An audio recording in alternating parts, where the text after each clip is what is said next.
Bonjour à toutes et tous, bienvenue sur Petits Trucs et Astuces PC.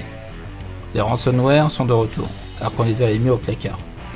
Un petit nouveau baptisé Bad Rabbit a fait beaucoup parler de lui dans les pays de l'Est, la Russie, l'Ukraine, la Turquie et la Bulgarie, et s'attaque maintenant à l'Europe du Nord et notamment à l'Allemagne. Parmi les victimes figure l'Ukraine avec l'aéroport d'Odessa, le réseau de métro de Kiev et le ministère des Infrastructures, plus 3 agences de presse russes. Bad Rabbit semble faire son terrier un peu partout et aussi vite que ses prédécesseurs WannaCry et NotPetya, qui eux aussi avaient mis les entreprises et particuliers dans un désappointement total lors de leur propagation en mai et juin dernier. L'infection s'effectuerait à travers une fausse mise à jour de Flash Player. Cependant, comme ses prédécesseurs, ils utilisent une méthode à base de SMB pour se propager à travers le réseau. Comprendre l'acronyme SMB par Server Message Block. Une faille de ce protocole dans la version 1, nommée Eternal Blue, était en cause dans la diffusion en mai et juin 2017 d'un des plus grands ransomware de l'histoire d'Internet, WannaCry puis NotPetya. Cette faille de sécurité a été corrigée suite à la mise à jour diffusée par Microsoft. D'où le fait que si vous n'utilisez pas le partage de fichiers et imprimantes, vous pouvez par précaution désactiver cette fonction. Une fois qu'il s'est bien installé et a fait son terrier, le ravage commence et finit la tranquillité. Il chiffrera vos données pour remplacer le MBR, le Master Boot Recall, et après un redémarrage, l'addition vous sera présentée. Le chantage monétaire demandé est de 0,05 Bitcoin, soit environ 280 $. Vous avez ensuite quelques heures pour payer avant que la rançon n'augmente au fil des heures. Bien évidemment, vous ne pourrez pas compter sur la transmission de la clé de déchiffrement, je pense que c'est totalement illusoire. Il n'y a pas vraiment de solution de déchiffrement ou de suppression d'un malware de ce type. Si certaines machines se font verrouiller, c'est déjà en partie dû à une négligence humaine et à un laxisme.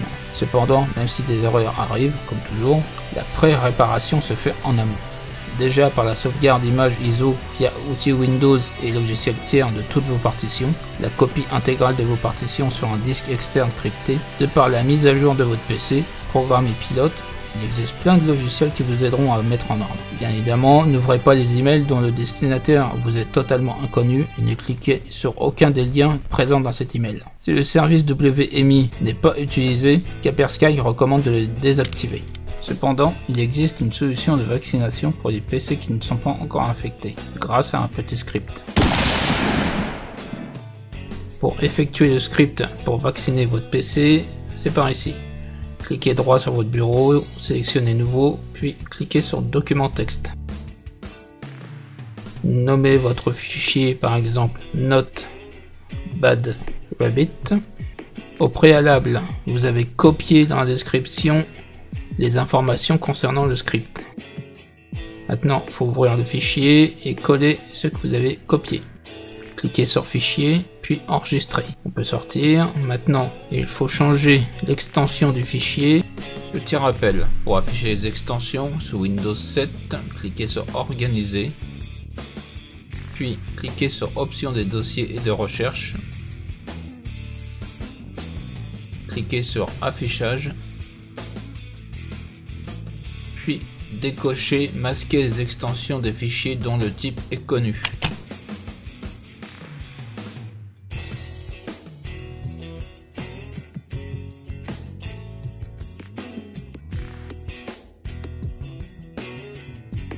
Sous Windows 8 et Windows 10, cliquez sur Affichage, puis cocher extension des noms de fichiers. Cliquez droit, puis renommer. Sélectionnez. Maintenant, indiquez .cmd. Cliquez sur oui. Voilà, c'est fait. Maintenant, j'ai ouvert le dossier Windows afin de vous montrer ce qui va être ajouté.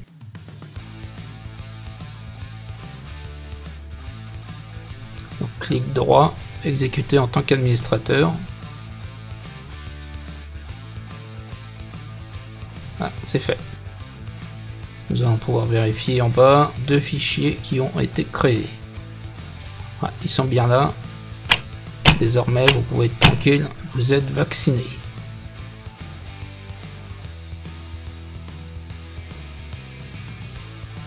Sous Windows 7, cliquez sur menu démarrer, puis cliquez sur panneau de configuration,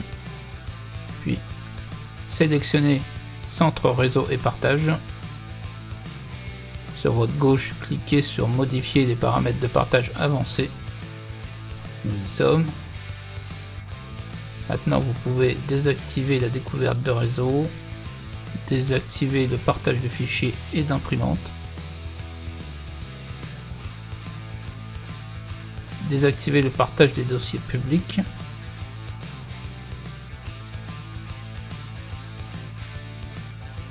bien entendu, ceci est à effectuer si vous n'utilisez pas le partage de fichiers.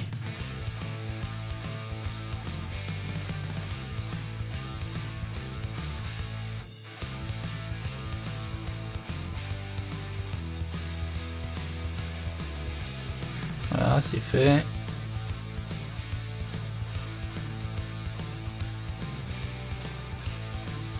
Sous Windows 8 et Windows 10, cliquez sur l'icône Rechercher, tapez Partage, cliquez sur le résultat en haut, Partager des imprimantes, cliquez sur Modifier les paramètres de partage avancés. Voilà, nous y sommes.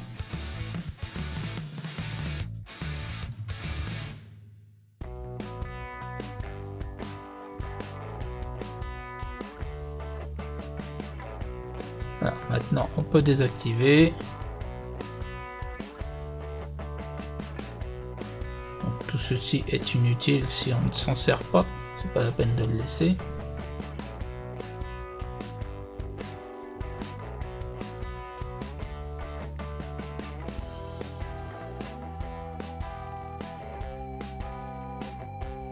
Vous pouvez continuer à désactiver.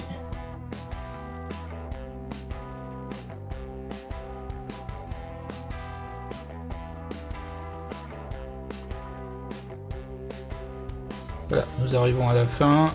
Il faut cliquer sur enregistrer les modifications, puis fermer la session maintenant.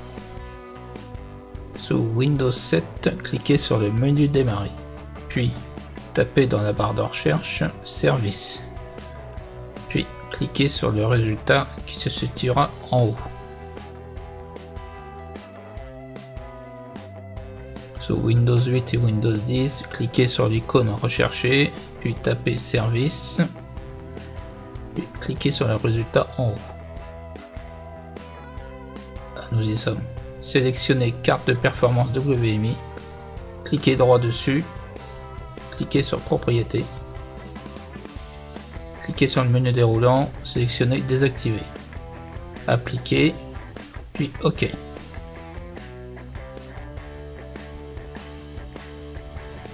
Nous allons sélectionner maintenant l'écouteur du groupement résidentiel, clic droit, cliquez sur Propriétés, menu déroulant, cliquez sur Désactiver, Appliquer et OK.